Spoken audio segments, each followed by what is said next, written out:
अस्सलाम वालेकुम। लाहौर पूछता है प्रोग्राम के साथ मैं हूं सलमान कुरैशी। नाजरीन, ये प्रोग्राम मियां इमरान अरशद करते हैं। वो अपनी निजी मसरूफियत की वजह से प्रोग्राम नहीं कर पा रहे, जिस वजह से आज की किस्त में हम आपको एक ऐसी दास्तान सुनाने जा रहे हैं जिसमें एक शौहर ने अपनी बीवी को बेदर्दी के साथ मौत के घाट उतार दिया और फिर उसमें ड्रामा रचाया कि उसकी बीवी को नामालूम मुल्ज़िमान ने कत्ल कर दिया है। पुलिस ने इस ड्रामे को बेनकाब कैसे किया और उस खानदान पे क्या बीती कि जिनकी बेटी 2 साल कबल ही शादी करके इस घर में आई थी और उसको उसके शौहर ने कत्ल कर दिया। इसके पीछे वजूहात ये हैं कि एक लड़की से उस मुल्जिम को मोहब्बत हो गई और बीवी ने रोक टोक की तो उसने जज्बाती होकर अपनी ही बीवी के गले पर, गर्दन पर छुरियों के वार किए और कत्ल करने के बाद ड्रामा रचाया और बचने की बेतहाशा कोशिश की, लेकिन पुलिस की टीम ने उस कोशिश को नाकाम बना दिया।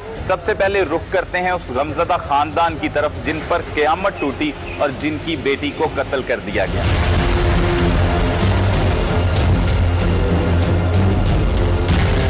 नाजरीन, इस वक्त हम मौजूद हैं मकतूला नूरीन के वालिदैन के पास, जिन्होंने अपनी बेटी की शादी 2 साल कबल की थी और बहुत सी खुशियों की उम्मीद लगाई थी कि उनकी बेटी के यहाँ जो है वो बहुत सी खुशियाँ जन्म लेंगी, लेकिन ऐसा ना हुआ, बल्कि उस दरिंदे ने इनकी बेटी को ही कुछ अरसे बाद मौत के घाट उतार दिया। आखिर वजूहात क्या थी, किस तरह से ये शादी हुई और पहले मोहब्बत का आगाज़ हुआ? गमज़दा वालिदैन से ही बात करते हैं और उनसे जानते हैं कि असल में हक़ाइक़ हैं क्या। बहुत अफसोसनाक वाक़या जी, बहुत अफसोस होया कि होया की सी ये सारा मामला? बस सारा कुछ भी नहीं, तकरीबन पहले ये मेरा सका भतीजा है शबाज, जिंदे मैं अपनी बच्ची गई है और ये बच्चे भी हथी ही मैं पाले ने। मेरे बड़े भाई की डैथ हो चुकी सी बड़ा अरसा पहले भी, रे भी बीमार सन हो, तो इस करके कोई एड्डी गल नहीं सी। अच्छे आज कोई खानदान सी, अपने बच्चे जवान हुए, 2 साल मंगनी रही इन्हां दी, फिर उस तो बाद इन्हां दी शादी कर दी गई 1.5-2 साल पहले। सारा कुछ ठीक सी सर जी, बस कोई समझ नहीं है साढ़े मुकद्दर ने कितों इन्हें सोचा कि समझा, जिस तरह इन्हें मेरी बच्ची नूं सर जी इन्हें सक्का भतीजा होने के बावजूद भी, कज़नां दे होने के बावजूद भी सर जी इन्हें ज़िबा करके उसकी छुरी फेर दी धोन च। सानू बाजार नहीं लभ्या। हूँ पता है सर जी 2 तो 1.5 महीना पहले यह इशू लभदा पिया कि इहदा चक्कर किसी माड़िया नां दी लड़की नाल सी।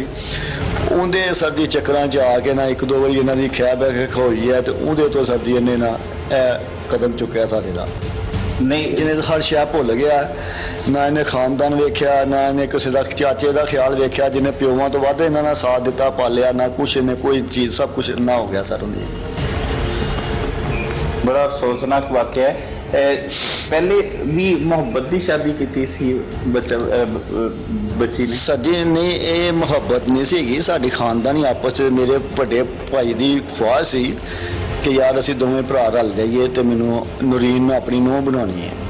ठीक है, ये असी आपस रजामंदी नाल बच्चियां दा सिर आपस जोड़े सन और रजामंदी इन्हां दी भी रजामंदी नाल जुड़े सन। 2 साल इन्हां दी मंगनी कीती रखी है, फिर उस तो बाद शादी नूं 1.5-2 साल हो चले ने सर। कभी कोई नहीं, पर 2 महीने पहले 3 महीने एक शादी हुई सी मेरे भांजे की, उनके दरम्यान वो भी रिश्तेदार है, वो भी आई है, तो इन्हों का आपस सर जी है जरा ना मामला चलिया। वो पता लग गया सी तुहानूं उस मामले का? सर जी बाद झगड़े बनते रहे ने, क्योंकि मेरी बच्ची ने उन्हें मोबाइलों तो मैसेज वगैरह वेखने, सारा कुछ वेखना, वो गल्लां हुंदियां रहियां। इन्हां ने मेरी बीवी तक तो मेरी भरजाई तक गल रही, मेरे तक इन्होंने नहीं आन दी। मेरी बच्ची नहीं सी चाहती कि मेरे वाल नूं पता लगे। वो इनू मारेगा, हो सकता मार उन्हें हमें दावे ना मारना है, तो हो सकता मैनू तलाक दे दे या उन्हें हथी ही पै जाए, तो मेरे बाप के पल्ले कख नहीं रहना। वो मेरी इज्जत नूं सर जी वेचदी अपनी कब्रां ते टुट गई सर, अपनी जान दे गई। होया की सी उस दिन वाकया सारा? पता नहीं सर जी, सानू तो ने सानू 3:15 बजे 3:30 तो 35 मिनट का टाइम सी। मेरा बहुत तेज दरवाज़ा खड़किया रात के टाइम। अच्छा, वो असी डर गए हाँ, तो मैं उठ के बाहर जान लगा, तो ये मेरी बीवी बाहर से कंजी खलोई, मैं वे नहीं एडा भैड़ा बूहा भन्निया, कौन हो सकता। इन्हें आवाज़ दी है, तो उन्हें को कहा कि मैं शबाज। इन्हें बूहा खोलिया, आंदा जी मैनू नूरीन नूं कोई मार गया। अच्छा, तुहाडे घर आया? कितनी दूर है तुहाडा घर? सर जी कोई है, कोई तकरीबन कह लो कोई ਅੱਧਾ ਕਿਲੋਮੀਟਰ ਵੀ ਨਹੀਂ ਅੱਛਾ, ਬਣਦਾ, ਕੋਲ ਹੀ ਹੈ। 5-7 ਗਲੀਆਂ 7 ਦਾ ਫਰਕ ਹੈ। ਅੱਛਾ, ਦਰਵਾਜ਼ਾ ਖੜਕਾਇਆ ਉਹਨੇ। ਹਾਂਜੀ, ਤੇ ਇਹਨੇ ਇੰਨੀ ਗੱਲ ਕਹੀ ਹੈ ਤੇ ਮੈਂ ਪਿੱਛੇ ਸੁਣਿਆ, ਮੈਨੂੰ ਇਹ ਸੁਣਾਇਆ ਕਿ ਕਹਿੰਦੇ ਨੇ ਕਿ ਨੂਰੀਨ ਨੂੰ ਕੋਈ ਮਾਰਦਾ ਪਿਆ। ਮੈਂ ਵੀ ਇੰਨਾ ਬੋਲਾ ਸਰ ਜੀ, ਜਿਸ ਤਰ੍ਹਾਂ ਦੀ ਜੁੱਤੀ ਨਹੀਂ ਪਾਈ ਕੁਛ ਨਹੀਂ, ਤੇ ਦੌੜ ਲਗਾਤੀ ਆਪਣੀ ਬੱਚੀ ਵੱਲ। ਜਦੋਂ ਮੈਂ ਉੱਤੇ ਜਾ ਕੇ ਦੇਖਣਾ ਵਾ, ਪਹਿਲੇ ਮੈਂ ਸ਼ੁਰੂ ਤੋਂ ਵੇਖਿਆ ਜਿੱਥੇ ਉਹ ਸ਼ਹਿਬਾਜ਼ ਲੇਟੇ ਨਾਲ ਸਨ। ਜਾਂਦਾ ਤੁਹਾਡੇ? ਹਾਂਜੀ, ਇਹ ਮਗਰ ਇਹਨਾਂ ਦੇ ਨਾਲ ਆਉਂਦਾ, ਮੈਂ ਤੇ ਦੌੜ ਕੇ ਪਿਆ ਨਾ ਸਰ। ਅੱਛਾ। ਮੈਂ ਦੌੜ ਲਗਾ ਕਰ ਗਿਆ, ਇਹ ਇਹਨਾਂ ਦੇ ਨਾਲ ਬਾਹਰ ਚੋਂ ਆਉਂਦਾ ਪਿਆ। ਮੈਂ ਜਾ ਕੇ ਜਿਲੇ ਦੇਖਿਆ ਆਪਣੀ ਬੱਚੀ ਦੇ, ਜੋ ਮੈਂ ਬਰਾਮਦੇ ਧਿਆਨ ਮੜਿਆ, ਮੈਨੂੰ ਥੋੜਾ ਜਿਹਾ ਖੂਨ ਜਿਹਾ ਨਜ਼ਰ ਆਇਆ। ਅੰਦਰੋਂ ਰੋਣ ਦੀਆਂ ਆਵਾਜ਼ਾਂ ਆਈਆਂ ਨੇ, ਮੇਰੀ ਭਰਜਾਈ ਅੰਦਰ ਰੋਣ ਦੀ ਸੁਣਨੇ ਲੱਗੇ ਬਹਿ ਕੇ। ਤੇ ਮੇਰਾ ਭਤੀਜਾ ਛੋਟਾ ਵੀ, ਇਹਨਾਂ ਛੋਟਾ ਭਰਾ ਸ਼ਹਿਬਾਜ਼ ਦਾ ਵੀ, ਉਹ ਚੀਕਾਂ ਦੀ ਆਵਾਜ਼ਾਂ ਆਈਆਂ। ਮੈਂ ਜਿਉਂ ਹੀ ਅੰਦਰ ਵੇਖਿਆ ਸਰਦੀ ਦੇ ਬੈੱਡ ਦੇ ਉੱਤੇ, ਯਾਨੀ ਕਿ ਸਾਰਾ ਖੂਨ ਹੀ ਖੂਨ, ਤੇ ਮੇਰੀ ਬੱਚੀ ਸਰਦੀ ਥੱਲੇ ਪਈ ਸੀ, ਅੱਲਾ ਨੂੰ ਪਿਆਰੀ ਹੋ ਚੁੱਕੀ ਸੀ। ਮੈਂ ਗੱਲ ਨਾਲ ਲਾਈ, ਰੋਇਆ ਮੈਂ ਵੀ ਵਕਤੀ ਤੌਰ ਤੇ। ਸਰਦੀ ਮੈਨੂੰ ਵੀ ਕੋਈ ਚੀਜ਼ ਨਹੀਂ ਨਜ਼ਰ ਆਈ। ਜਦੋਂ ਮੈਨੂੰ ਉਜਾਲਾ ਮੇਰੀ ਅੱਖਾਂ ਦਾ ਵਾਪਸ ਆਇਆ, ਮੈਂ ਫਿਰ ਉਸ ਤੋਂ ਬਾਅਦ ਯਾਨੀ ਕਿ ਨਾ 15 ਤੇ ਕਾਲ ਕੀਤੀ ਕਰਕੇ, ਤੇ ਸਰਦੀ ਮੈਂ ਆਪਣੇ ਇਨਸਾਫ ਨੂੰ ਰੋਂਦਿਆਂ ਅਜੇ ਤੱਕ। ਅੱਛਾ, 15 ਤੇ ਕਾਲ ਕੀਤੀ ਫਿਰ? ਹਾਂਜੀ, ਉਹ ਫਿਰ ਮੌਜੂਦਾ ਸਰਦੀ ਅਮਲਾ ਆਇਆ, ਉਹਨਾਂ ਨੇ ਸਾਰੀ ਦੇਖਭਾਲ ਕੀਤੀ, ਸਾਰਾ ਕੁਝ ਕਰ ਕੁੜ ਕੇ, ਜਿੰਨੀ ਕੁ ਉਹਨਾਂ ਕੋਲ ਇਨਵੈਸਟੀਗੇਸ਼ਨ ਉਹਨਾਂ ਦੀ ਚੱਲੀ, ਉਹਨਾਂ ਨੇ ਇਹਨਾਂ ਨੂੰ ਅੱਗੇ ਲਾ ਲਿਆ। ਅਸੀਂ ਇਹਨਾਂ ਨੂੰ ਕਿਹਾ ਕਿ ਸਰ ਜੀ ਇਹ ਐਸਾ, ਕਿਉਂਕਿ ਸਾਡਾ ਸਰ ਜੀ ਜ਼ੇਨ ਵੀ ਨਹੀਂ ਮੰਨ ਸਕਦਾ ਸੀ ਕਿ ਐਸਾ ਕੰਮ ਕਰ ਸਕਦਾ ਹੈ। ਅਸੀਂ ਕਿਹਾ ਸਰ ਜੀ ਇਹ ਨਹੀਂ ਕੋਈ, ਉਹਨਾਂ ਨੇ ਕਿਹਾ ਸਾਨੂੰ ਕੋਈ ਗੱਲ ਨਹੀਂ ਹੈ, ਤੁਸੀਂ ਯਾਨੀ ਕਿ ਨਾ ਮੁਤਮੈਨ ਰਹੋ, ਇਨਸ਼ਾਅੱਲਾ ਤਾਲਾ ਇਨਸਾਫ ਤੇ ਲੈਣਾ ਕਿ ਨਹੀਂ। ਮੈਂ ਕਿਹਾ ਅਲਹਮਦੁਲਿਲਾ ਅਸੀਂ ਲੈਣਾ ਹੈ। ਉਹਨਾਂ ਨੇ ਸਰ ਜੀ ਇੱਥੇ ਆਇਆ, ਉੱਥੋਂ ਤੱਕ ਨਹੀਂ ਸੀ ਮੰਨਦਾ। ਅਸੀਂ ਵੀ ਪੁੱਛਿਆ, ਕੋਈ ਨਾ ਮੰਨਿਆ। ਘਰ ਦੇ ਵਿੱਚ ਪੁਲਿਸ ਨੇ ਪੁੱਛਣਾ ਸ਼ੁਰੂ ਕਰ ਦਿੱਤਾ? ਪੁਲਿਸ ਜੋ ਉੱਥੇ ਲਿਆਈ ਆ, ਫੇਰ ਆ ਜਾ ਕੇ ਸਰ ਜੀ ਇਹ ਮੰਨਿਆ ਕਿ ਮੈਂ ਇੰਜਨ ਕੀਤਾ। ਉਸ ਤੋਂ ਬਾਅਦ ਜਾ ਕੇ ਇਹਨੇ ਕੋਈ ਛੁਰੀ ਬਰਾਮਦ ਕਰਾਈ ਹੈ, ਸਾਰਾ ਕੁਝ ਕਰਾਇਆ ਸਰ ਜੀ। ਅਸੀਂ ਇੱਥੇ ਸਾਂ। ਤੁਹਾਡੇ ਨਾਲ ਕੀ ਮੌਕਫ ਇਖਤਿਆਰ ਕਰਦਾ ਸੀ? ਸਾਡੇ ਨਾਲ ਮੌਕਫ ਇਹ ਸੀ ਸਰ ਜੀ ਕਿ ਮੈਂ ਬਾਹਰੋਂ ਆਇਆ ਵਾਂ, ਤੇ ਮੈਂ ਆ ਕੇ ਤੇ ਉੱਤੇ ਗਿਆ ਵਾਂ, ਤੇ ਮੈਂ ਵੇਖਿਆ ਤੇ ਨੂਰੀਨ ਉਹਨੂੰ ਕੋ ਮਾਰ ਗਿਆ ਸੀ। ਮਾਰ ਗਿਆ ਸੀ ਜੀ। ਅੱਛਾ, ਸਾਨੂੰ ਨੇ ਇਹੀ ਦੱਸਿਆ ਕਿ ਮੈਨੂੰ ਨਹੀਂ ਪਤਾ, ਮੈਂ ਬਾਹਰੋਂ ਅਕਸਰ ਮੈਂ ਸਾਰਿਆਂ ਨੂੰ ਪਤਾ ਮੈਂ ਇਹ ਇੰਝ ਹੀ ਆਉਂਦਾ ਸਾਂ, ਲੇਟ ਆਉਂਦਾ ਸਾਂ ਘਰ, 3-3 4-4 ਵਜੇ ਆਉਂਦਾ ਸਾਂ। ਮੈਂ ਅੱਜ ਗਿਆ ਵਾਂ ਤੇ ਯਾਨੀ ਕਿ ਨਾ ਇਹਨੇ ਸਾਨੂੰ ਵਾਕਿਆ ਬਣਾ ਕੇ ਦੱਸਿਆ ਸਰ ਜੀ ਕਿ ਡਕੈਤੀ ਹੋ ਗਈ ਹੈ। ਇਹਨੇ ਸੇਫ ਵੀ ਤੋੜੀਆਂ ਸਰ ਜੀ, ਤੋੜ ਕੇ ਇਹਨੇ ਕੱਪੜੇ ਕੁਪੜੇ ਵੀ ਖਿਲਾਰੇ ਨੇ। ਪੂਰਾ ਡਰਾਮਾ ਕੀਤਾ? ਹਾਂਜੀ, ਡਰਾਮਾ ਸਰ ਜੀ, ਚ ਆ ਕੇ ਤੇ ਇਹਨੇ ਪਹਿਲੇ ਆਪਣੀ ਮਾਂ ਨੂੰ ਤੇ ਭਾਈ ਨੂੰ ਛੋਟੋ ਥੱਲੇ ਪੋਸ਼ਣ ਤੋਂ ਜਾ ਕੇ ਜਗਾਇਆ ਇਹਨੇ ਕਿ ਤੁਸੀਂ ਚੋਰ ਚਪੱਟ ਬੂਹਾ ਖੁੱਲਿਆ ਤੇ ਤੁਸੀਂ ਸੁੱਤੇ ਹੋ ਤੇ ਤੁਹਾਨੂੰ ਨਹੀਂ ਪਤਾ ਉੱਤੇ ਕੋਈ ਨੂਰੀਨ ਨੂੰ ਮਾਰ ਗਿਆ। ਉਹ ਜਦੋਂ ਉਹਨੇ ਵੇਖਿਆ ਜਾ ਕੇ ਉਹਨਾਂ ਨੇ, ਤੇ ਉਹ ਵੀ ਸਰ ਜੀ ਸਾਡੇ ਤਰ੍ਹਾਂ ਹਲਾਲ ਹੋ ਗਏ। ਉਹਨੇ ਫਿਰ ਮਾਂ ਨੇ ਕਿਹਾ ਕਿ ਛੇਤੀ ਨਾ ਜਾ ਕੇ ਆਪਣੇ ਚਾਚੇ ਨੂੰ ਬੁਲਾ ਕੇ ਲਿਆਓ। ਇਹੀ ਫਿਰ ਸਰ ਜੀ ਮੈਨੂੰ ਬੁਲਾਉਣ ਲਈ ਚਲਾ ਗਿਆ। ਅਸੀਂ ਸਰ ਜੀ ਆਏ ਤੇ ਅੱਜ ਤੱਕ ਸਰ ਜੀ ਇੱਥੇ ਬੈਠੇ ਹਾਂ।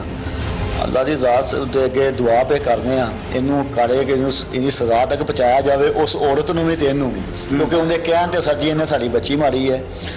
ਮਾਰੀ ਕੀ ਹੈ ਸਰ ਜੀ, ਐਡੀ ਬੇਦਰਦੀ ਨਾਲ। ਕਾਫਰਾਂ ਨੇ ਵੀ ਸਰ ਜੀ ਐਡਾ ਜ਼ੁਲਮ ਨਹੀਂ ਕੀਤਾ। ਉਹਨਾਂ ਨੇ ਕੰਨ ਪਿੱਛੇ ਵਾੜ ਕੀਤੇ ਨੇ, ਅੱਖਾਂ 'ਚ ਅੱਖਾਂ ਪਾ ਕੇ ਜ਼ਿਬਾ ਨਹੀਂ ਕੀਤਾ ਸਰ ਜੀ ਕਿਸੇ ਨੂੰ ਵੀ, ਜਿਸ ਤਰ੍ਹਾਂ ਸਾਡੀ ਬੱਚੀ ਜ਼ਿਬਾ ਹੋਈ ਹੈ। ਤੇ ਕਸੂਰ ਕੀ ਸੀ ਬੱਚੀ? ਕਸੂਰ ਸਰ ਜੀ ਉਹਦਾ ਵਿਚਾਰੀ ਦਾ ਇਹੀ ਸੀ ਕਿ ਉਹ ਇਹਦੇ ਬਗੋਲ ਕੇ ਮੇਰਾ ਉਸ ਰਾਤ ਨੂੰ ਵੀ ਝਗੜਾ ਹੋਇਆ ਕਿ ਉਹ ਮੈਨੂੰ ਮੈਸੇਜ ਕਰਦੀ ਪਈ ਸੀ, ਮੈਂ ਮੈਸੇਜ ਦੇ ਜਵਾਬ ਦੇਣ ਲੱਗ ਪਿਆ ਤੇ ਇਹ ਬੋਲਣ ਲੱਗ ਪਈ। ਇਹਨੂੰ ਇਹਦੀਆਂ ਹਰਕਤਾਂ ਭੈੜੀਆਂ ਤੋਂ ਹਟਾਉਂਦੀ ਸੀ, ਇਹੀ ਉਹਦਾ ਕਸੂਰ ਸੀ ਬਸ। ਤੇ ਇਹਨੇ ਜਾਨ ਲੈ ਲਈ। ਹੁਣ ਪੁਲਿਸ ਕੈਸਾ ਕੋਆਪਰੇਟ ਕਰ ਰਹੀ ਹੈ? ਸਾਡੀ ਪੁਲਿਸ ਅਲਹਮਦੁਲਿਲਾ ਸਾਡੇ ਨਾਲ ਅੱਛਾ ਕਰ ਰਹੀ ਹੈ, ਕਿਉਂਕਿ ਇਹ ਮਾਮਲਾ ਸਰ ਜੀ ਅਸੀਂ ਵੀ ਆਪਣੀ ਜ਼ਿੰਦਗੀ 'ਚ ਵੇਖਿਆ, ਕਈ ਅਰਸਾ ਵੀ ਨਹੀਂ ਲੱਗਦਾ। ਅਲਹਮਦੁਲਿਲਾ ਇਹਨਾਂ ਨੇ ਪੂਰੀ ਮਿਹਨਤ ਕਰਕੇ ਸਰ ਜੀ ਸਾਡਾ ਕਾਤਲ ਸਾਡੇ ਸਾਹਮਣੇ ਬਿਠਾ ਦਿੱਤਾ ਹੋਇਆ ਤੇ ਸਾਡੇ ਨਾਲ ਪੂਰਾ ਤਾਮਨ ਕਰ ਰਹੀ ਹੈ ਅਲਹਮਦੁਲਿਲਾ। ਪੂਰੀ ਪੰਜਾਬ ਦੀ ਪੁਲਿਸ ਤੱਕ, ਐਡਵੋਕੇਸ਼ਨ ਐਸਪੀ ਤੱਕ ਉਹਨਾਂ ਦੀ ਮਿਹਰਬਾਨੀ, ਉਹਨਾਂ ਨੇ ਸਾਡੇ ਨਾਲ ਪੂਰਾ ਯਾਨੀ ਕਿ ਨਾ ਰਾਬਤੇ 'ਚੋਂ ਤਾਮਨ ਚੁਣੀ ਔਰ ਇਹਨੂੰ ਸਜ਼ਾ ਇਨਸ਼ਾਅੱਲਾ ਤਾਲਾ ਦਵਾਉਣਗੇ। ਅੱਲਾ ਤੋਂ ਬਾਅਦ ਸਰ ਜੀ ਸਾਡਾ ਇਹਨਾਂ ਦੇ ਭਰੋਸਾ ਔਰ ਇਹਨਾਂ ਦੇ ਮਾਣ ਹੈ ਸਾਡਾ। ਤੁਸੀਂ ਤੇ ਨਹੀਂ ਇਹਨੂੰ ਮਾਫ ਕਰ ਦੇਵੋਗੇ? ਨਹੀਂ ਸਰ ਜੀ, ਅਸੀਂ ਇਹਨਾਂ ਦੋਵਾਂ ਨੂੰ ਸਰ ਜੀ ਸਜ਼ਾਏ ਮੌਤ ਦਵਾਉਣਾ ਚਾਹੁੰਦੇ ਹਾਂ। ਜਿਹਨੇ ਮੇਰੀ ਬੱਚੀ ਮਰਵਾਈ, ਇਹਨੂੰ ਕਹਿ ਕੇ ਇਹਨਾਂ ਦੀ ਆਪਸ 'ਚ ਕੀ ਸਲਾਹਾਂ ਸਨ ਸਰ ਜੀ, ਕੀ ਨਹੀਂ ਸੀ, ਇਹਨਾਂ ਨੇ ਨੱਸਣਾ ਸੀ, ਕੀ ਕਰਨਾ ਸੀ, ਇਹ ਤੇ ਸਰ ਜੀ ਅੱਲਾ ਜਾਣਦਾ ਜਾਂ ਇਹ ਜਾਣਦਾ ਸੀ। ਤੁਸੀਂ ਸਮਝਦੇ ਹੋ ਕਿ ਕੁੜੀ ਵੀ ਸ਼ਾਮਿਲ ਹੈਗੀ ਹੈ ਜਿਹਦੇ ਨਾਲ? ਹਾਂਜੀ ਸਰ ਜੀ, ਬਿਲਕੁਲ। ਇਹ ਮੰਨਿਆ ਵੀ ਸਰ ਜੀ ਕਿ ਮੈਂ ਉਹਦੇ ਕਹਿਣ ਤੇ ਕੀਤਾ। ਅੱਛਾ, ਹਾਂਜੀ। ਤੇ ਉਹਨਾਂ ਦੇ ਖਿਲਾਫ ਤੁਸੀਂ ਕੋਈ? ਜੀ ਸਰ ਜੀ, ਉਹ ਕਰ ਰਹੇ ਨੇ। ਉਹਨਾਂ ਨੂੰ ਉਹਨਾਂ ਦੇ ਕੋਈ ਡਾਟੇ ਸ਼ਾਟੇ ਜੋ ਕੁਝ ਵੀ ਹੈ ਨੇ ਸਾਰਾ ਕੁਝ ਕਰਵਾ ਰਹੇ ਨੇ। ਉਹ ਇਨਸ਼ਾਅੱਲਾ ਤਾਲਾ ਅੱਜ ਕੱਲ੍ਹ ਦੇ ਚਾਹਣ ਵਾਲੇ ਨੇ। ਉਸ ਤੋਂ ਬਾਅਦ ਨੂੰ ਲਿਆਉਣਾ ਸਰ ਜੀ, 109 ਚ ਉਹਨਾਂ ਨੂੰ ਮੈਂ ਹਾਲੇ ਉਹਨਾਂ ਨੇ ਆਪਣਾ ਸ਼ੀਸ਼ੀ ਸਾਹਿਬ ਨੇ ਪਾ ਲਿਆ ਹੋਇਆ। ਉਸ ਤੋਂ ਬਾਅਦ ਮਜ਼ੀਦ ਅਸੀਂ ਸਰ ਜੀ ਉਹਨੂੰ ਪੂਰੀ ਨਾਲ ਸ਼ਾਮਲ ਕਰਨੇ ਆ, ਕਿਉਂਕਿ ਉਹ ਸਜ਼ਾ ਵਾਰੇ ਉਹਨੇ ਕਹਿਣ ਤੇ ਮੇਰੀ ਬੱਚੀ ਨੂੰ ਮਾਰਿਆ, ਵਰਨਾ ਇੰਨੇ ਜੋਗਾ ਵੀ ਨਹੀਂ ਸੀ ਸਰ ਜੀ ਅਜੇ ਤੱਕ ਹੈਗਾ। ਇੰਨੇ ਅੱਜ ਤੱਕ ਅਸੀਂ ਸਭ ਤੋਂ ਸਾਡੇ ਖਾਨਦਾਨ 'ਚ ਅੱਛਾ ਲੜਕਾ ਸਮਝ ਕੇ ਆਪਣੀ ਬੱਚੀ ਦਿੱਤੀ ਸੀ। ਨਾ ਇਹਨੇ ਕਦੇ ਪਾਨ, ਨਾ ਸਿਗਰਟ, ਨਾ ਸਪਾਰੀ, ਨਾ ਗੱਲ, ਨਾ ਬਾਤ, ਨਾ ਕਿਸੇ ਨਾਲ ਆਉਣਾ ਤੇ ਨਾ ਜਾਣਾ। ਤੇ ਇੱਕਦਮ ਐਡਾ ਵੱਡਾ ਸਰ ਜੀ ਸਾਨੂੰ ਦਿਨ ਦੇਖਣਾ ਪੈ ਗਿਆ, ਐਡਾ ਵੱਡਾ ਵਾਕਿਆ ਦੇਖਣਾ ਪੈ ਗਿਆ ਜਿਹਨੇ ਸਾਡਾ ਲੱਕ ਹੀ ਤੋੜ ਦਿੱਤਾ। ਪਹਿਲੇ ਕਦੀ ਇਹੋ ਜਿਹਾ ਮਾਮਲਾ ਹੋਇਆ? ਕਦੀ ਨਹੀਂ ਸਰ ਜੀ, ਕਦੀ ਨਹੀਂ, ਕਦੀ ਨਾ ਦੇਖੇ ਸਨ ਨਾ ਸੁਣਿਆ ਸਨ। ਐਡਾ ਜ਼ੁਲਮ ਕਦੀ ਨਹੀਂ ਵੇਖਿਆ ਨਾ ਸੁਣਿਆ। ਇੰਨਾ ਨਹੀਂ ਪਤਾ ਸਾਡੇ ਨਾਲ ਐਡਾ ਵੱਡਾ ਜ਼ੁਲਮ ਹੋਣਾ ਜਿਹਦਾ ਅਸਾਂ ਹੀ ਵੇਖਣਾ है। नाजरीन, ये एक गमज़दा वालिद है जो अपनी फरियाद किस तरह से सुना रहा है कि जो अपनी बच्ची की खुशियाँ देखना चाहते थे लेकिन उन्हें उसकी मौत देखना पड़ गई। वालिदा भी मौजूद हैं, उन्हीं से जान लेते हैं। आप शादी की, आपने कब की शादी? कोई क्या झगड़े होते थे पहले, क्या मसाइल थे? कुछ भी नहीं थे। कितने अरसा पहले शादी की? शादी में आप रजामंद थी, राजी थी? जी सर, ਅਸੀਂ ਆਪਣੀ ਬੱਚੀ ਨੂੰ ਪੁੱਛ ਕੇ ਤੇ ਫਿਰ ਆ ਸ਼ਾਦੀ ਕੀਤੀ ਹੈ ਕਿ ਪੁੱਤਰ ਅਗਰ ਤੂੰ ਚਾਹਵੇਂ ਤੇ ਅਸੀਂ ਸ਼ਬਾਦ ਨੂੰ ਰਿਸ਼ਤਾ ਦੇ ਦਈਏ। ਮੇਰੀ ਧੀ ਨੇ ਕਿਹਾ ਮਾਂ ਜੋ ਤੁਹਾਡਾ ਦਿਲ ਕਰਦਾ ਹੈ, ਠੀਕ ਹੈ, ਤੇ ਕੀਤੀ ਹੈ। ਕੋਈ ਐਸਾ ਮਸਲਾ ਨਹੀਂ ਸੀ ਸਰ ਜੀ। ਅਸੀਂ ਤੇ ਪੂਰੇ ਖਾਨਦਾਨ 'ਚ ਸਾਫ਼ ਸੁਥਰਾ ਲੜਕਾ ਵੇਖ ਕੇ ਤੇ ਆਪਣੀ ਧੀ ਦਿੱਤੀ ਸੀ। ਸਾਨੂੰ ਨਹੀਂ ਸੀ ਪਤਾ ਕਿ ਐਸੇ ਸਾਫ਼ ਸੁਥਰੇ ਨੇ ਸਾਡੇ ਨਾਲ ਇਹ ਕੁਛ ਕਰ ਦੇਣਾ ਹੈ। 2 ਸਾਲ ਸ਼ਾਦੀ ਸਾਜੀ ਸਹੀ ਰਹੀ ਹੈ, 1.5 ਸਾਲ। ਇਹ 4-5 ਮਹੀਨੇ ਤੋਂ ਜਦੋਂ ਕੁੜੀ ਮਗਰ ਲੱਗੀ ਹੈ ਨਾ ਤੇ ਬਸ ਇਹਨੇ ਮੇਰੀ ਧੀ ਨੂੰ ਮਾਰਿਆ ਵੀ 1-2 ਵਾਰੀ। ਸਮਝਾ ਕੇ ਆਇਆ ਕਿ ਪੁੱਤਰ ਤੂੰ ਬਾਹਰ ਜੋ ਮਰਜ਼ੀ ਕਰ, ਕਮ ਸੇ ਕਮ ਤੂੰ ਨਰੀਨਾ ਦੇ ਹਕੂਕ ਪੂਰੇ ਕਰ, ਅਸੀਂ ਤੈਨੂੰ ਮਨਾ ਨਹੀਂ ਕਰਦੇ, ਠੀਕ ਹੈ ਕਿ ਨਹੀਂ। ਮੈਂ ਵੀ ਵਾਸਤੇ ਪਾਏ ਨੇ, ਮੇਰੇ ਮਾਮੂ ਨੇ, ਉਹਨਾਂ ਨੇ ਵੀ ਵਾਸਤੇ ਪਾਏ ਨੇ। ਤੇ ਕਿਹਾ ਜੀ ਠੀਕ ਹੈ। ਸਰ ਜੀ ਇਹ ਸ਼ਾਦੀ 3 ਮਹੀਨੇ ਹੋ ਗਏ। ਜਿਸ ਦਿਨ ਲਾਕਡਾਊਨ ਲੱਗਾ ਉਸ ਦਿਨ ਵਲੀਮਾ ਸੀ ਮੇਰੇ ਮਾਮੇ ਦੇ ਪੁੱਤਰ ਦਾ। ਉਹਦੇ ਵਲੀਮੇ ਤੋਂ ਇਹਨਾਂ ਦੇ ਜਿਹੜੇ ਨੇ ਨਾ ਕੰਮ ਸ਼ੁਰੂ ਹੋਏ ਨੇ। ਉਸ ਤੋਂ ਬਾਅਦ ਉਹਨੇ ਮੇਰੀ ਧੀ ਵੱਲ ਤਵੱਜੋ ਨਹੀਂ ਕੀਤੀ। ਕਹਿੰਦਾ ਸੀ ਤਲਾਕ ਲੈ ਲੈ ਤੇ ਚਲ ਜਾਓ। ਕਹਿੰਦੀ ਸੀ ਮੈਂ ਤਲਾਕ ਨਹੀਂ ਲੈਣੀ। ਕਹਿੰਦਾ ਸੀ ਖੁਦਕੁਸ਼ੀ ਕਰ ਲੈ, ਮੇਰੇ ਮਗਰੋਂ ਲੱਥ ਜਾ। ਉਹਨੇ ਕਿਹਾ ਮੈਂ ਕਿਉਂ ਖੁਦਕੁਸ਼ੀ ਕਰਾਂ, ਮੈਂ ਤਰਜਮਾ ਤਫਸੀਲ ਕੀਤੀ ਦੀ ਹੈ, ਮੈਂ ਇੱਥੇ ਵੀ ਦੋਸਤ ਤੇ ਅੱਗੇ ਵੀ ਦੋਸਤ ਮੇਰੇ ਵਾਸਤੇ, ਤੇ ਤੂੰ ਮਾਰ ਦੇ। ਸੱਚੀ ਸਾਨੂੰ ਇੰਨੀ ਉਮੀਦ। ਜਿਸ ਦਿਨ ਇਹਨੇ ਕਤਲ ਕੀਤਾ ਸਰ ਜੀ, ਅੱਜ ਹਫਤੇ ਦਾ ਦਿਨ ਹੈ, ਉਸ ਦਿਨ ਵੀ ਹਫਤੇ ਮੈਂ 1:30 ਵਜੇ ਗਈ ਹਾਂ, ਮੈਂ 4:45 ਵਜੇ ਇਹਨਾਂ ਦੇ ਘਰੋਂ ਆਈ ਹਾਂ, ਠੀਕ ਹੈ। ਗੋਸ਼ਤ ਭੇਜਿਆ, ਹੱਸਦੇ ਖੇਡਦੇ ਮੈਂ ਛੱਡ ਕੇ ਆਈ ਹਾਂ। ਸੱਚੀ ਕੋਈ ਉਮੀਦ ਨਹੀਂ ਸੀ ਇਹ ਮੁੰਡਾ ਆ ਕਿਸ ਤਰ੍ਹਾਂ ਕੰਮ ਕਰ ਦੇਗਾ। ਪਰ ਸਾਡੀ ਅਪੀਲ ਹੈ ਕਿ ਮੇਰੀ ਧੀ ਨੂੰ ਇਨਸਾਫ ਦਿਵਾਇਆ। ਮੈਂ ਹੋਰ ਕੁਛ ਨਹੀਂ ਮੰਗਦੀ। ਇਹਨੂੰ ਫਾਂਸੀ ਦੇ ਤਖਤੇ ਤੇ ਲਟਕਾ ਦੇ ਤਾਂ ਜੇ ਆਉਣ ਵਾਲੀ ਨਸਲ ਯਾਦ ਰੱਖੇ ਕਿ ਕਿਸੇ ਦੀ ਧੀ ਨੂੰ ਕਿਸ ਤਰ੍ਹਾਂ ਮਾਰੀਦਾ ਹੈ।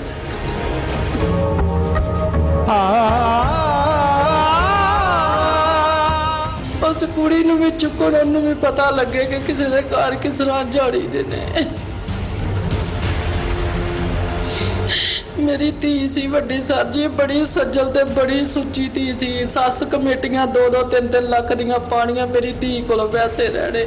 ਜੇ ਪਿਓ ਦੇ ਘਰ ਸੀ ਤੇ ਹਰ ਵਾਧਾ ਘਾਟਾ ਮੇਰੀ ਧੀ ਸੰਭਾਲਦੀ ਰਹੀ ਹੈ। ਮੇਰੀ ਧੀ ਦੇ ਵਿੱਚ ਕੋਈ ਗਲਤੀ ਖਤਾ ਨਹੀਂ ਸੀ। ਸਲਾਈਆਂ ਦੀਆਂ ਜਾਚਾਂ ਦੱਸੀ ਦੀਆਂ, ਹਰ ਚੀਜ਼ ਮੇਰੀ ਧੀ ਇੰਨੀ ਕੁ ਸੀ, ਯਕੀਨ ਕਰੋ ਕਿ ਉਹ ਆਪਣਾ ਵਾਲ ਵੀ ਜਿਹੜਾ ਉਹ ਵੀ ਨਹੀਂ ਸੀ ਨੰਗਾ ਬਾਹਰ ਕਰਦੀ ਕਿ ਉਹ ਵੀ ਗੁਨਾਹ ਹੈ। ਸਭ ਯਾਸੀਨ ਦੀਆਂ ਸੂਰਤਾਂ ਸਾਰੀਆਂ ਜ਼ੁਬਾਨੀ ਯਾਦ ਕੀਤੀ ਦੀਆਂ। ਤਰਜਮਾ ਤਸਵੀਰ 4 ਸਾਲ ਮੈਂ ਆਪਣੀ ਧੀ ਨੂੰ ਕੋਰਸ ਕਰਾਇਆ ਦਾ ਸੀ। ਦੂਸਰੀਆਂ ਵੀ ਮੇਰੀਆਂ 2 ਬੱਚੀਆਂ ਨੇ ਮਾਸ਼ਾਅੱਲਾ। ਇੱਕ FSC ਕੀਤੀ ਦੀ, ਉਹ ਵੀ ਘਰ ਬੱਚਿਆਂ ਨੂੰ ਸਪਾਰਾ ਪੜ੍ਹਾਉਂਦੀ ਆ, ਕੁਰਾਨੇ ਪਾਕ ਪੜ੍ਹਾਉਂਦੀ ਆ, ਟਿਊਸ਼ਨ ਪੜ੍ਹਾਉਂਦੀ ਆ। ਪਰ ਇਸ ਕੁੜੀ ਨੇ ਮੇਰਾ ਲੱਕ ਤੋੜ ਛੜਿਆ। ਮੇਰੀ ਧੀ ਨਹੀਂ ਸੀ, ਮੇਰਾ ਪੁੱਤਰ ਸੀ, ਮੈਨੂੰ ਨਹੀਂ ਭੁੱਲਦੀ।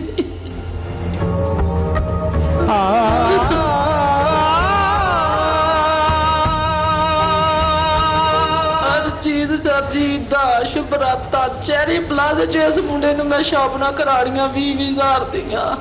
ਚਾਚੇ ਨੇ ਥੋੜੇ ਪੈਸੇ ਦੇਣੇ ਤੇ ਆਖਣਾ ਪੁੱਤਰ ਜਿਹੜੀ ਚੀਜ਼ ਤੇਰਾ ਦਿਲ ਕਰਦਾ ਲੱਲਾ। 6-6 ਦੀਆਂ ਪੈਂਟਾਂ ਪਸੰਦ ਕੀਤੀਆਂ ਤੇ ਮੈਂ ਨਹੀਂ ਰੋਕਣਾ। ਆਖਣਾ ਉਹ ਜਣ ਮੇਰੀ ਮਾਸੀ ਦੇ 2 ਹੀ ਪੁੱਤਰ ਨੇ ਤੇ ਨਾਲੇ ਆ ਮੇਰਾ ਵੱਡਾ ਪੁੱਤਰ ਆ। ਜਦੋਂ ਗੱਲ ਹੋਣੀ ਆਖਣਾ ਸ਼ਬਾਜ਼ ਸਾਰੀਆਂ ਜ਼ਿੰਮੇਵਾਰੀਆਂ ਤੇਰੇ ਸਿਰ ਤੇ ਨਹੀਂ, ਮੇਰੀਆਂ ਧੀਆਂ ਦੀਆਂ। ਤੇ ਆਖਣਾ ਭਾਜੀ ਠੀਕ ਹੈ, ਮੇਰੀ ਸੱਕੀ ਮਾਸੀ ਦਾ ਪੁੱਤਰ ਵੀ ਹੈ, ਭਤੀਜਾ ਜੇਠ ਦਾ ਪੁੱਤਰ ਵੀ ਹੈ। ਪਰ ਮੇਰੇ ਨਾਲ ਇਹ ਕੰਮ ਕਰ ਜਾਏਗਾ ਮੈਨੂੰ ਨਹੀਂ ਸੀ ਉਮੀਦ ਕਿ ਸ਼ਬਾਜ਼ ਤੂੰ ਇਸ ਤਰ੍ਹਾਂ ਦਾ ਕੰਮ ਕਰ ਲੇਗਾ। ਬਾਜੀ ਪਹਿਲੇ ਤੁਹਾਨੂੰ ਤੁਹਾਡੀ ਬੇਟੀ ਨੇ ਦੱਸਿਆ ਕਿ ਇਹੋ ਜਿਹੇ ਮਸਾਇਲ ਹੋ ਰਹੇ ਆ ਤੇ ਉਹਦੇ ਤੇ ਤੁਸੀਂ ਕੁਝ ਕੀਤਾ? ਸਰ ਜੀ ਸਾਰੇ ਸਮਝਾਉਂਦੇ ਸਨ, ਮੈਂ ਉਹਦੀ ਮਾਂ ਹੱਥ ਜੋੜਦੀ ਸੀ। ਗੱਲ ਹੋਈ ਸ਼ਹਿਬਾਜ਼ ਦੇ ਨਾਲ? ਹਾਂਜੀ, ਸ਼ਹਿਬਾਜ਼ ਦੇ ਨਾਲ ਵੀ ਗੱਲਾਂ ਉਹਦੀ ਮਾਂ ਸਮਝਾਉਂਦੀ ਰਹੀ ਆ, ਮੇਰਾ ਮਾਮੂ ਸਮਝਾਉਂਦਾ, ਲੇਕਿਨ ਫੇਸ ਟੂ ਫੇਸ ਮੈਂ ਨਹੀਂ ਉਹਨੂੰ ਸਮਝਾਇਆ, ਉਹਨਾਂ ਨੇ ਸਮਝਾਇਆ।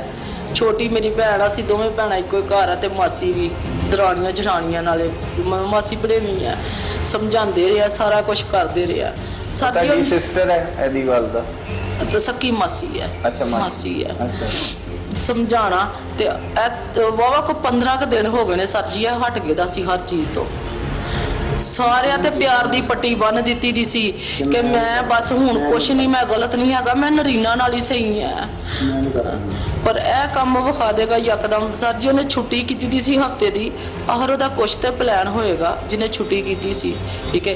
25-30 ਹਜ਼ਾਰ ਰੁਪਇਆ ਤਨਖਾਹ ਲੈਂਦਾ ਸੀ, 4 ਮਹੀਨੇ ਹੋ ਗਏ ਮਾਂ ਨੂੰ 1 ਰੁਪਇਆ ਨਹੀਂ ਸੀ ਦਿੰਦਾ, ਠੀਕ ਹੈ। ਕਿੱਥੇ ਕਿੱਥੇ ਉਹ ਰਾਤਾਂ ਰਹਿ ਕੇ ਆਂਦਾ ਸੀ, ਮਾਂ ਨੂੰ ਕੁਛ ਨਹੀਂ ਸੀ ਪਤਾ। ਮੇਰੀ ਧੀ ਨੇ ਬੋਲਣਾ ਤੇ ਆਖਣਾ ਉਹ ਵੀ ਭਤੀਜੀ ਹੈ, ਤੇ ਮੈਂ ਕੀ ਕਵਾਂ ਕਿ ਪਹਿਲੀ ਵਾਰੀ ਆਈ ਧੀ ਲੈ ਕੇ ਤੇ ਮੈਂ ਬਦਨਾਮ ਕਰ ਦਵਾਂ। ਉਹ ਬਸ ਐਸੇ ਚੀਜ਼ ਹੀ ਰਹੀ। ਹੁਣ ਤੁਹਾਡੀ ਕੀ ਅਪੀਲ ਹੈ ਹਕੂਮਤ ਤੋਂ? ਸਾਡੀ ਸਾਡੀ ਤੇ ਪੁਲਿਸ ਤੋਂ ਵੀ ਤੇ ਹਕੂਮਤ ਨੂੰ ਵੀ ਇਹੀ ਅਪੀਲ ਹੈ ਕਿ ਫਾਂਸੀ ਦੇ ਤਖਤੇ ਤੇ ਲਟਕਣੇ ਚਾਹੀਦੇ ਨੇ ਦੋਵੇਂ, ਬਸ ਹੋਰ ਕੁਛ ਅਪੀਲ ਨਹੀਂ। ਖੁਦਾ ਵਾਸਤੇ ਸਾਨੂੰ ਇਨਸਾਫ ਦਿਵਾ ਛੱਡਣਾ, ਇਸ ਤੋਂ ਅੱਗੇ ਕੁਛ नहीं कह सकते।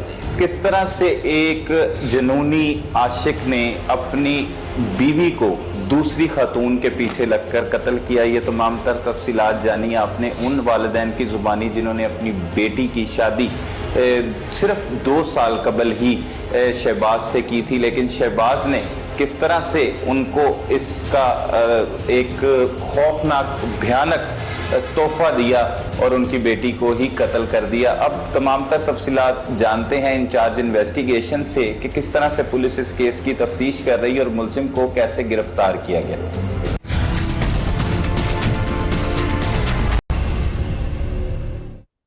वेलकम बैक नाजरीन। बात हो रही है एक कत्ल की जिसमें एक शौहर ने अपनी बीवी को किस तरह जालिमाना तरीके से मौत के घाट उतारा और फिर वो ड्रामा रचाता रहा। ये तमाम तर ड्रामा बेनकाब किया incharge investigation Sharda town Imran Pasha और उनकी टीम ने। वो हमारे साथ मौजूद है। इमरान पाशा साहब, बहुत शुक्रिया, आपने वक्त दिया। भाई साहब बताइएगा, ये किस तरह से ड्रामा रचाया गया, क्यों कत्ल किया गया, किस तरह से मुल्ज़िम गिरफ्तार हुआ, फिर सामने दौरान तफ्तीश कौन कौन सी चीज़ों का इतराफ़ किया मुल्ज़िम की जानिब? बिस्मिल्लाहिर्रहमानिर्रहीम। शुक्रिया सलमान साहब, हम आपको वेलकम करते हैं पीएस शारदा टाउन में। ये 9 तारीख का वाक़या है। शहबाज नामी एक लड़का है जो मुजरिम है हमारे पास, उसकी बीवी थी नौरीन। तो उनकी लव मैरिज हुई थी 1.5 साल पहले। पसंद की शादी थी, माँ बाप भी राज़ी थे, लड़की हाफ़िज़ कुरान थी, बड़ी शरीफ नफ्स थी। तो ये लड़का जो मेहनत मजदूरी करता था कपड़े की दुकान पे, अच्छी ज़िंदगी गुजार रहे थे। अचानक इसकी एक और कज़न मारिया, उससे मुलाकात हुई, उससे टेलीफोन पर रब्ता शुरू हो गया और वो रब्ता होता होता इनका प्यार की शक्ल इख्तियार कर गया। एक बार फिर प्यार हो गया। एक बार फिर प्यार हो गया।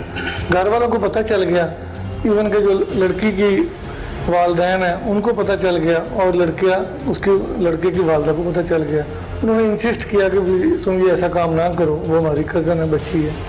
लेकिन ये उसके प्यार में ऐसे गिरफ्तारी होता गया, अंधा हो गया, बल्कि अंधे से ज़्यादा पागल और जुनूनी हो गया। उससे घंटों बातें करता था रोज़ रात को। घर में चक्कर शुरू होगी बेगम की कि तुमने अगर बातें करनी है तो घर में बैठ के कर लो, घर से एबसेंट ना हो।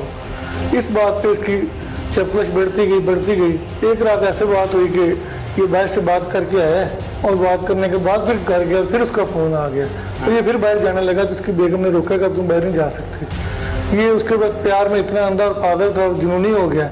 इसने फ्रूट वाली छुरी थी जो नहीं लाया था अभी, तेज़ थी, तो उससे इसने वार किया उसके ऊपर, उसकी कलाई पे लगा और उसके बाद अगला वार इसने उसकी गर्दन पे किया। तो अनफॉर्चुनेटली इसकी गर्दन शायद कट गई और ओवर ब्लीडिंग हो गई। फिर ये उसे ऊपर छोड़ के कमरे पे बेड पे और नीचे बाहर चला गया, बाहर भाग गया। बाहर जाकर फिर उसी से बातें करता रहा कि मैंने ये काम कर दिया, मुझसे ये काम हो गया, इस तरह ये वो। मल्ले वालों को पता चला और ये बाद में आया और अपने घर में ही घर वालों को उठाया नीचे वाले पोर्शन में।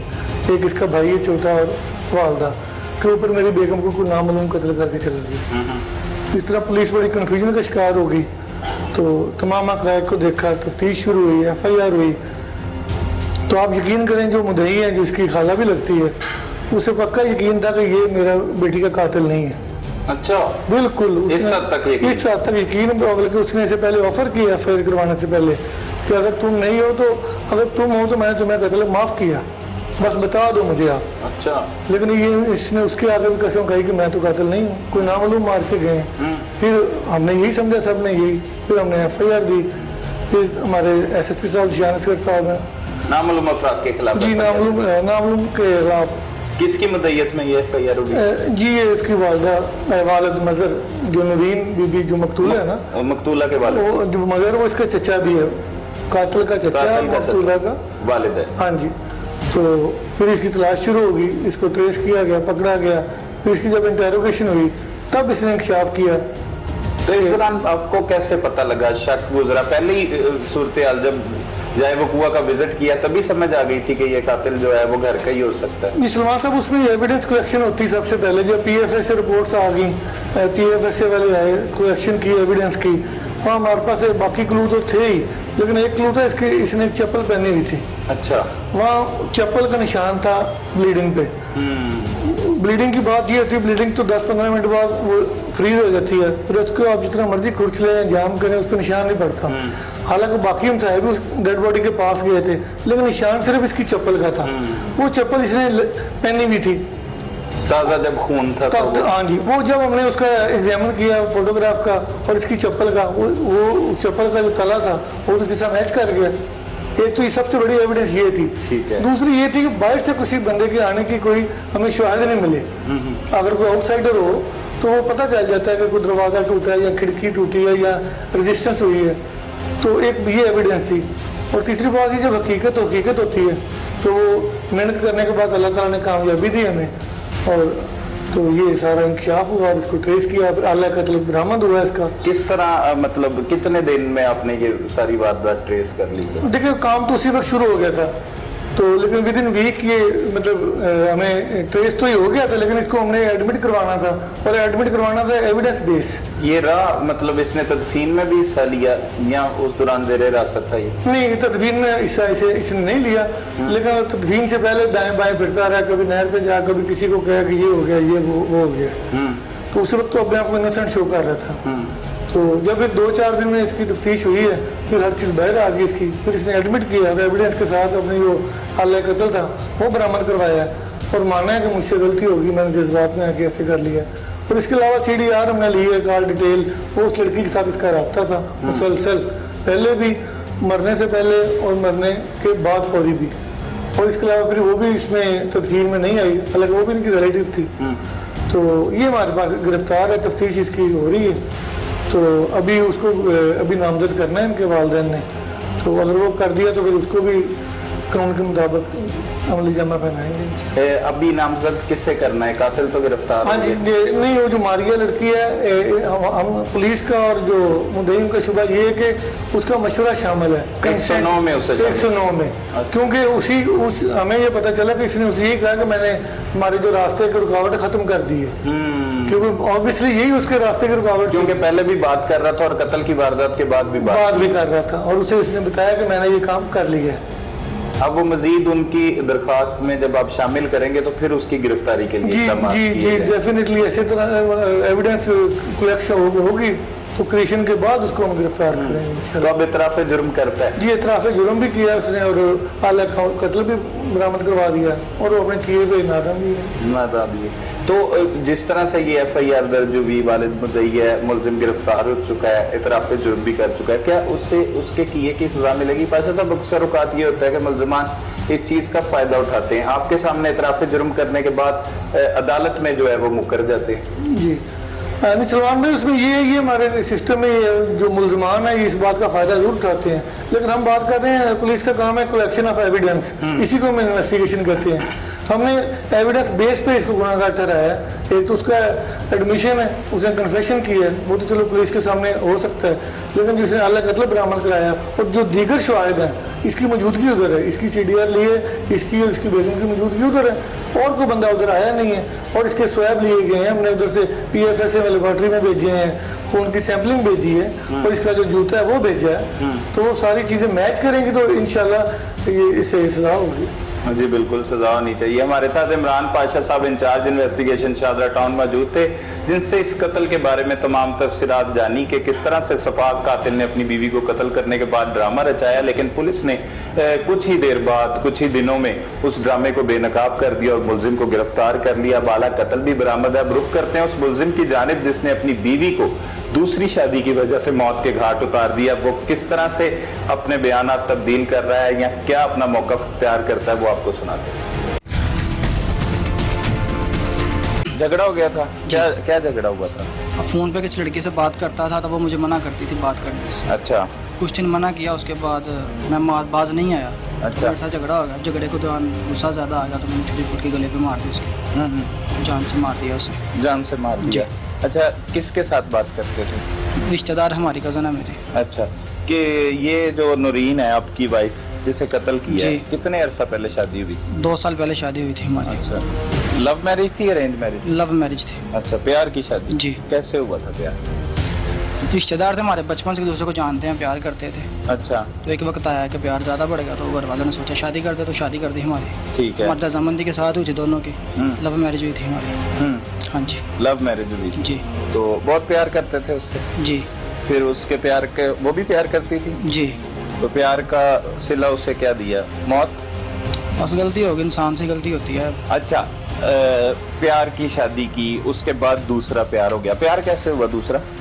बस वैसे रिश्तेदार थे हमारे, तो आना जाना नहीं था। अचानक शादी पे आए तो देखने से ऐसे बात वगैरह हुई हमारी। फ़ोन पे बात शुरू हो गई। बात बढ़ते बढ़ते बढ़ गई, प्यार तक आ गई बात। इसलिए बस प्यार वगैरह हो गया, शादी की प्लानिंग कर ली, हर चीज़ कर ली। अच्छा। कि शादी करेंगे। घर वालों को पता चला, घर वालों ने, किसी ने मुझे नहीं रोका। स्टार्टिंग में मेरी मुखालफत की उन्होंने, मेरे घर वालों ने, मेरे ससुराल वालों ने, मेरी वाइफ ने। मगर बाद में सब ने बोला कि कोई फ़ायदा नहीं है, जो दिल करता आप वो करो। तो मेरी वाइफ ने कभी मुझे नहीं रोका बात करने से, मैं उसके पास बैठ के भी बात कर लेता था। अच्छा। बस उससे नहीं हुआ, अचानक थोड़ा सा झगड़ा हुआ, झगड़े से बात बढ़ गई तो मैंने पकड़ के, छुरी पास पड़ी थी, चाकू मैंने पकड़ के गले पे मार दी। अच्छा, वो तो आपने कत्ल कर दिया। क्या बातें होती थी, क्या प्लानिंग वो भी शामिल थी आपकी बीवी के नहीं। कत्ल में? उसने कहा था इसे कत्ल करना? नहीं, किसी ने नहीं कहा। ये अच्छा। मेरा खुद का मतलब कि ऑन द स्पॉट, जैसे 5 मिनट पहले झगड़ा हुआ तो मैंने ये स्टेप लिया। फिर ड्रामा क्या किया, मतलब कत्ल करने के बाद? खुद को बचाने के लिए मैंने ये ड्रामा किया क्या? कि मैंने कत्ल नहीं किया, चोर आए घर पे, चोरी की, उसे मार के चले गए। अच्छा। मगर ये ड्रामा मेरा चल नहीं सका ज़्यादा देर, तो पुलिस वालों ने पकड़ लिया मुझे। अच्छा। तफ्तीश की तो सारा कुछ किया, बातें पूछी मुझसे, सवाल पूछे तो मैंने बता दिया कि मैंने कत्ल किया। सही सही सही। तो जिसके साथ बंदा प्यार करता है उसके साथ शादी करता है, औलाद नहीं होगी कोई? नहीं, औलाद कोई नहीं थी फिलहाल। औलाद कोई नहीं थी। दूसरी शादी का क्यों ख्याल आया? कौन सी वजूहात थी जिसकी वजह से दिल किया कि दूसरी शादी की? कोई वजूहात नहीं खास, बस वैसे ही इंसान अच्छा लगा तो वो शादी पहली कर वाली बस। बुरी लगना शुरू हो गई? नहीं, वो भी ठीक थी, शुक्र अल्लाह का। बस गलती होगी, इंसान से पछता रहा हूँ इस काम पे कि ये गलती होगी मुझसे, बहुत बड़ी गलती हो गई। मगर बाद में पछताने का फ़ायदा कोई नहीं, पहले जो काम हो गया सो हो गया। नहीं तो छोड़ा नहीं जा सकता था उसे? नहीं, छोड़ नहीं सकता था उसे, कत्ल ही करना था। वो बस किस्मत में ये लिखा था शायद। क्या हो कहती गया। क्या थी बीवी वैसे? बीवी मेरी कुछ नहीं कहती थी। उस दिन क्या कहा उसने, वो जो गुस्सा आया? गुस्से में यही बोला कि बाहर मत जाओ, फ़ोन पे बात ना करो, जाके आप इधर लेट जाओ आराम से। मैंने बोला मैंने बाहर जाना ही जाना, जो मर्जी कर लो आप, मेरी मर्जी में जाऊँ ना जाऊँ आपको ना। इस बात से हमारा झगड़ा हुआ है। तो पास चाकू पड़ा था। वो तो पड़ा था, वो तो तो बस आप उठा के 3-4 मैंने मरतबा बता चुके हैं। फिर बस यही उससे- बात हुई उससे थी। क्या बातें होती थी? वो मारी गया? हाँ जी। अच्छा, उससे क्या बातें होती थी? उससे क्या कुछ नहीं, ऐसे कब बस- शादी कब करनी थी? फिलहाल तो कोई ऐसा ज़हन में नहीं था, मगर शादी का प्लान था, कोई डिसाइड नहीं किया था कब करनी, कैसे करनी, क्या करना। ऐसा कोई प्लान नहीं था, कुछ ज़हन में सोचा नहीं। नहीं तो पर कभी ये इरादा नहीं था सोचा शादी कि का। पहले जो आई है बीवी, उसकी मौजूदगी में दूसरी शादी करूंगा, वजह भी कोई नहीं है, बीवी भी अच्छी है बस ऐसा ख्याल ज़हन में आता तो ये स्टेप, ये कदम ही ना होता, गलती ना होती। ऐसा ख्याल ज़हन में कुछ आया नहीं पहले। क्यों नहीं आया? अल्लाह आलम क्यों नहीं आया, बस ज़हन में ऐसे कोई बात आती। क्या करते क्या? मैं आज़म मार्केट शॉप पे काम करता हूँ कपड़े की। अच्छा, कितने पैसे कमाते? हम 22,000 था 22,000। क्या बीवी का खर्चा क्या देते थे उसे? डेली खर्चा देता था उसे, और वैसे जो ज़रूरत की चीज़ें वो मिलती थी, उसे खर्चा की ज़रूरत कोई नहीं। फैमिली में कितने लोग? 4 लोग हम। भाई हैं? एक भैया छोटा, एक माँ है मेरी और एक वाइफ थी मेरी। चौथा बड़े मैं- हो आप? मैं बड़ा हूँ। सरबराह हो घर के? जी। तो जब क्या नाम है अपने घर में मसला हुआ, लोगों को पता लगा, तो फिर क्या कमिटमेंट ली उनसे? क्या बताया घर वालों को कि मैंने शादी करनी? नहीं, मान गए थे वो? घर वालों को कुछ नहीं बताया। नहीं, पहले कत्ल से पहले, जब कत्ल से पहले मोहब्बत का झगड़ा राज होगा हुआ। उनसे कि उन्होंने कहा कितनी देर पहले मोहब्बत हुई? तकरीबन 4 मंथ हो गए। 4 मंथ। और पहली गली मोहब्बत जिसे कत्ल किया? साल? 2 साल हो गए शादी को। 2 साल हो गए। 2 साल पहले वहाँ पे मोहब्बत हुई, 4 महीने बाद वहाँ पे मोहब्बत हो गई। एक जब मोहब्बत कर रहे हो तो दूसरी मोहब्बत, कोई पहली मोहब्बत में कमी आई होगी तो दूसरी मोहब्बत होगी। नहीं, कमी कोई नहीं, बस ऐसे दिल में ऐसे ख्याल आया तो बात बढ़ गई। कोई अच्छा। ऐसा इशू नहीं था कि मोहब्बत में कमी थी कोई, या मेरे साथ अच्छा सलूक नहीं करती थी। प्लानिंग बहुत क्या अच्छी की थी? प्लानिंग कुछ नहीं की, बस ऑन द स्पॉट उसे मारा है। नहीं, शादी की। कत्ल से बाहर निकलो, शादी में आओ। शादी की प्लानिंग क्या की हुई? शादी की कोई प्लानिंग नहीं थी इसके साथ, जो जिसके साथ दोबारा बात हुई है। इस मौजू में हमारी बात बहुत कम होती थी कभी शादी में। कत्ल वैसे करने बात से पहले भी बात हो रही थी मारिया के साथ? हाँ जी, हो रही थी। और कत्ल करने के बाद भी बताया उससे? और उसके बाद जब कत्ल करके बाहर गया, ये नहीं मैंने उसे बताया कि मैंने कत्ल कर दिया। क्या बताया? उसे मैं परेशान था बहुत ज़्यादा, मैंने उससे बात की थोड़ा रिलैक्स हो जाऊंगा, मगर कोई रिलैक्स मुझे फील नहीं हुआ। मैंने कहा नहीं, बस घर जाके एक्टिंग करता हूँ कि कत्ल हो गया, चोरी करके करने आया कोई, मैंने ये काम घर जाके किया। तो उसके बाद जब मैं वापस बाहर निकला हूँ, मामा ने मुझे बोला कि चाचू को बुला के लाओ, तो मैंने उस दौरान फ़ोन करके बताया कि हमारे घर चोर आए हैं और मेरी वाइफ को कत्ल कर गए हैं। बस इतनी सी बात हुई है कि 1.5 मिनट 2 मिनट बात हुई होगी। मैंने फ़ोन बंद कर दिया। उसके बाद घर आके फिर वही रोना धोना एक्टिंग शुरू कर दी कि कत्ल कोई कर गया। एक्टिंग शुरू कर दी। तो फिर इसमें वो जज्बाती होकर जो फैसले किए जाते हैं, या आपसे अचानक हादसाती तौर पे हो गया, तो उसके बाद तो पछतावा होता है। आप बता रहे हो आपने एक्टिंग की, अपनी महबूबा को भी बताया फ़ोन करके, तो आपको तो पछतावा किसी चीज़ का नहीं है? पछतावा बहुत ज़्यादा, बस उस टाइम परेशान बहुत हो गया था, डर बहुत गया था कि ये क्लेम मुझ पे आ गया तो मैं सज़ा हो जाएगी, मर जाऊंगा, फलान है, ये है वो। इसलिए मैंने एक्टिंग की थी। ये उससे भी शक ना हो कि मेरे से ये काम हो गया और घर वालों को भी पता ना चलेगा ये काम इसी ने किया। इसलिए मैंने ये एक्टिंग की थी झूठी कि मैं चोर आए हैं और घर पे ये काम करके गए हैं। मगर जब मुद्दई मेरे ने पर्चा करवाया, उन्होंने मुझे बोला कि आपने अगर किया तो हमें बता दो, हम आपको माफ़ कर देंगे। मैंने उस वक्त भी यही बोला कि मैंने नहीं किया। उन्होंने पर्चा दे दिया, तो फिर बाद में मैंने उनको बताया कि ये कत्ल मैंने नहीं किया है। मैंने किया। तो अब पछतावा है? बहुत ज़्यादा पछतावा। कितना? जैसे बातें कर रहे हो लगता तो नहीं है कोई पछतावा है। पहली बहुत पछतावा बस अब ये। उससे भी तो प्यार करते थे, अगर दूसरी से प्यार करते तो पहली से भी मोहब्बत की थी। जी। तो क्यों उसे सजा दी? पहले तो उसे जिंदा रह के सजा दी कि उसके सामने बात करते रहे दूसरी खातून के साथ। तो शैतान हावी, समझ लें कि शैतान हावी हो गया, आंखों के सामने पट्टी बन जाती है, बंदे को नज़र कुछ नहीं आता। ऐसे ही मेरे साथ कुछ समझ नहीं आई कि मैं क्या करने लगा हूँ, क्या करने जा रहा हूँ। कुछ ऐसी समझ नहीं आई और बस ये गलती मुझसे हो गई। तो अब दूसरी, बहुत पछता रहा हूँ। दूसरी मोहब्बत के साथ शादी करोगे? कोई ऐसी ख्वाहिश नहीं दिल में है?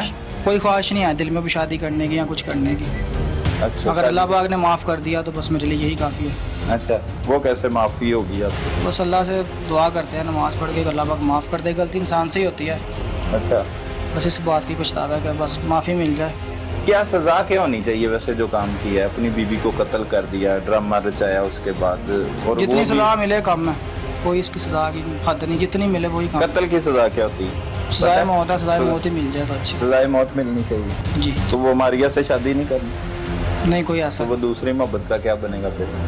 जो बनता बने जाके, मगर ऐसी कोई ख्वाहिश नहीं दिल में है, जो गलती हो गई बस। गलती हो गई। जी।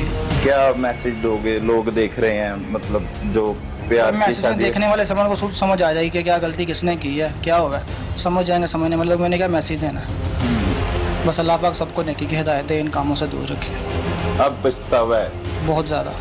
नाजरीन, तमाम हकायक आपके सामने रख दिए, किस तरह से मुलजिम ने अपनी बीवी को मौत के घाट उतारा और ड्रामा रचाता रहा। मुलजिम ने तमाम इंकशाफात किए कि किस तरह उसने होशियारी के साथ तमाम तर मामले को डाकुओं पर डालने की कोशिश की और लोगों को खुद बताता रहा, अपने अहले खाना को बताता रहा कि उसकी बीवी को किसी ने कत्ल कर दिया।